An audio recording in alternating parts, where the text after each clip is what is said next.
कैलाश में एक देव निरंजन शैल शिखर महेश्वरम राजा युधिष्ठिर करत स्तुति श्री बद्रीनाथ विश्वंभरम।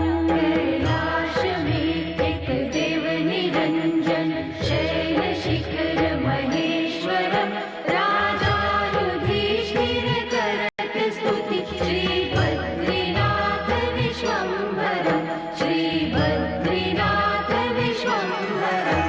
श्री बद्री जी के पंचरत्न बढ़त पाप विनाशनम कोटि तीर्थ प्रभूत पुण्य प्राप्यते फलदायकम्। श्री बद्री जी के पंचरत्न बढ़त पाप विनाशनम कोटि तीर्थ प्रभूत पुण्यम प्राप्यते फलदायकम्।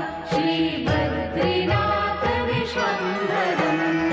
पवन मंद सुगंध शीतल हेम मंदिर शोभितम् निकट